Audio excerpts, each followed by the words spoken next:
기획안에 대한 결과를 도출해내는 게 이제 운영의 목적인데요. 그래서 여기 계신 분들 사실은 다 업계에 계시니까 아시겠지만 이제 계속 이렇게 모일 건데 한번은 자기 소개하는 시간이 좀 있었으면 좋겠다고 생각을 해서 이렇게 했고요. 안녕하세요. 저는 스타크래프트 프로게이머 했었던 이재동이라고 합니다. 네, 안녕하세요. 전 프로게이머 레드라이프 홍기라고 합니다. 안녕하세요. 안녕하세요. e스포츠 해설가로 활동하고 있는 김동준입니다. 반갑습니다. 네, 안녕하세요. e스포츠 준비하고 있는 박상현입니다. 네, 안녕하세요. 나는 게임 회사가 김정민입니다. 반갑습니다. 다 짧게 하네요. 19년차 게임 교사. 안녕하세요. 반갑습니다. 안녕하세요. 아나운서로 활동하고 있는 권수입니다. 여러분들이 부인들이라서 잘 모르실 수도 있겠지만 저 코리아에서 프로게이머로 줍니다.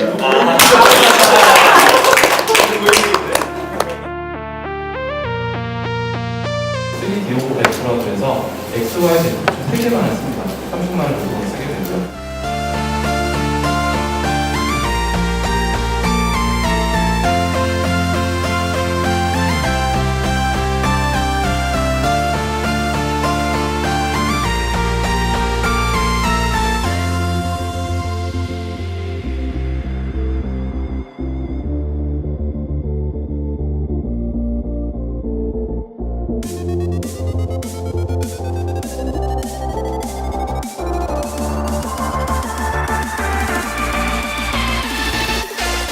콘텐츠들을 제가 조금 뽑아왔는데 이거는 사실 제가 생각했을 때 e스포츠랑 좀 맞아떨어지는 콘텐츠이기도 하고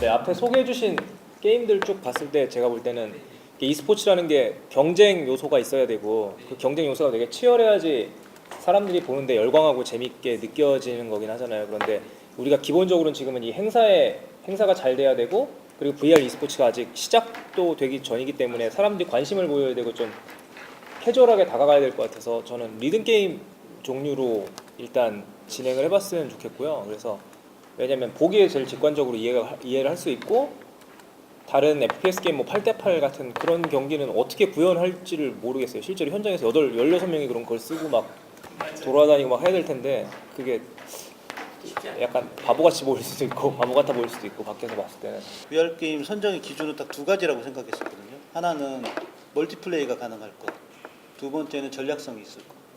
근데 사실은 딱 그거에 맞는 게임은 지금 딱 보이지는 않아요. 전략성이 있더라도 그거에 대한 운영이 좀 힘든 부분도 있을 수 있고. 근데 이번 쇼케이스에 대한 개념을 좀 다시 한번 고민해 봐야 되는 게 아닌가 싶은 게 사실은 e스포츠화를 한다는 건 컨텐츠 즐기는 게 아니고 컨텐츠를 즐기는 것을 대결을 하는 것을 보는 거거든요. 네. 근데 중국에서 뭐 e스포츠 관련해 VR 관련해 가지고 FPS 게임 대회를 해봐도 사실 화면상에 보이는 화면 화려해도 플레이어들은 아까 봤던 것처럼 그 이런 어트랙션에 묶여 있다든지 그 한정을 두고 있기 때문에 사실은 선수가 그렇게 멋있게 보이지 않아요. 우리가 미래 생각하는 e스포츠는 이럴 것 같아. 예. 그렇게 아예 그냥 좀 그 시나리오를 짜고 그 그래픽적인 것도 동원해서 좀 보여주는 게 쇼케이스에서는 더 맞지 않느냐. 하나의 게임이 e스포츠화가 됐을 때 이 게임이 가지고 있는 그 가치가 사실 e스포츠화가 되기까지 한 3가지 정도를 충족시키지 않으면 이게 장시간 동안 인기를 유지할 수가 없을 것이다라고 저는 개인적으로는 그렇게 생각을 하거든요.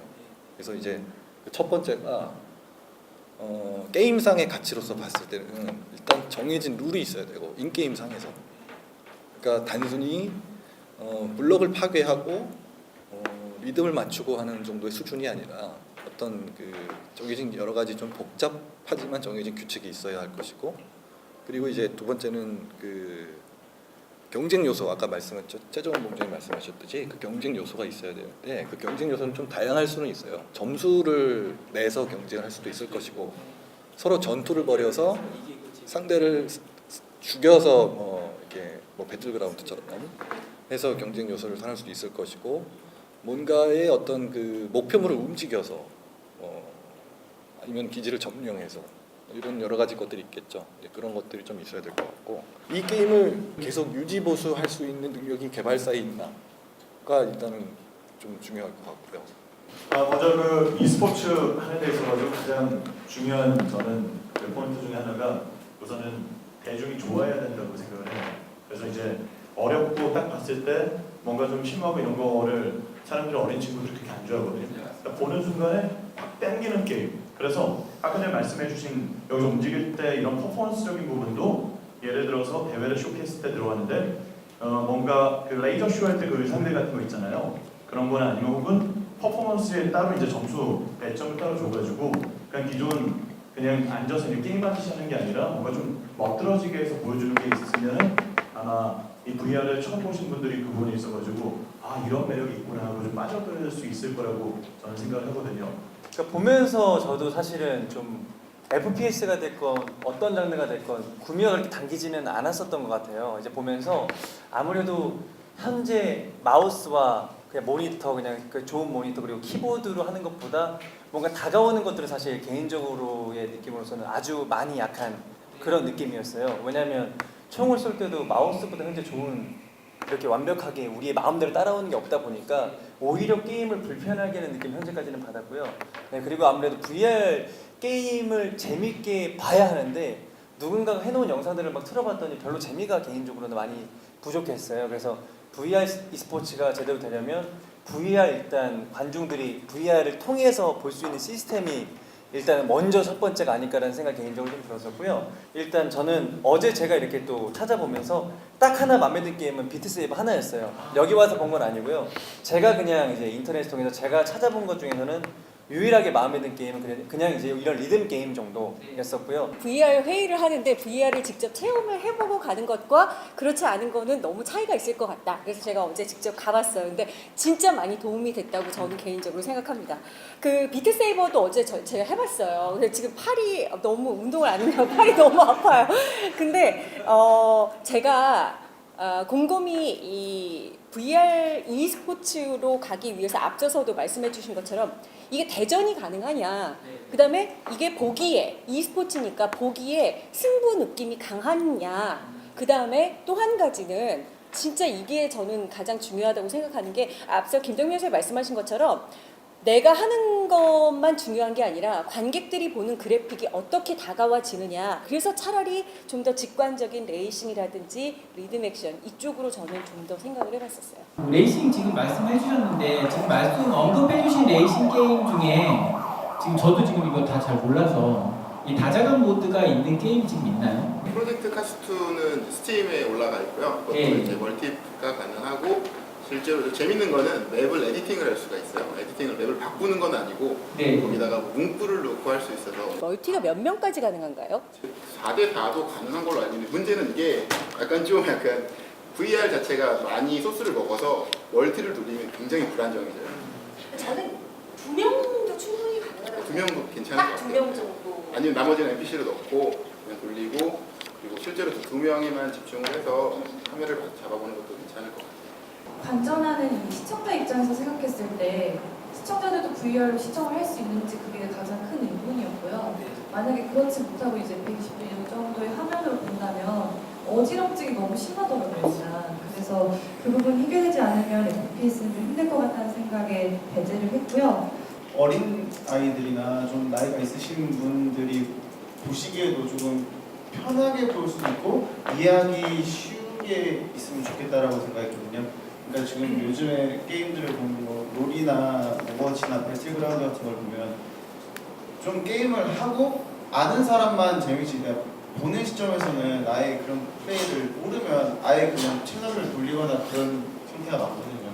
뭐 제가 지금 카트라이더 프로게이머이기도 하지만 레이싱 게임이나 뭐 아까 앞에서 말씀 주셨던 것처럼 뭐 그란투리스모 스포츠나 뭐 펜시 스키라고 해가지고 뭐 산에서 스키를 타고 내려오는 그런 게 있더라고요. 뭐 그런 거를 뭐 타임 어택 모드로 해가지고 해도 괜찮을 것 같아요. 이제 아까 이제 정토림 캐스터께서 말씀하신 프로젝트 카스2도 이미 대회가 있을 정도로 인증을 받은 거라, 그리고 이제 아무래도 기술력 같은 걸 보여주려면은 이쪽도 괜찮을 것 같아요. 개인적으로 생각해도 일단 FPS도 생각해봤지만 좀 멀미도 있고 보는 분들 입장에서도 좀 힘들 것 같기도 해서 저는 좀 고려하기 힘들다고 생각하고, 두 번째로는 이제 레이싱 게임인데 말씀해 주셨듯이 뭐 그란투리스모도 있고 뭐 프로젝트 카스트도 있고, 저 게임을 보면서 아 저런 플레이가 되나?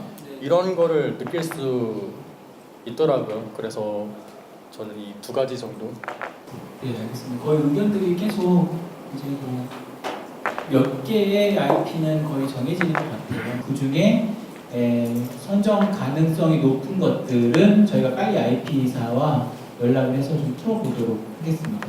그래서 오늘 회의는 갈 때 시간 회의는 이렇게 좀 정리하는 걸로 하고요.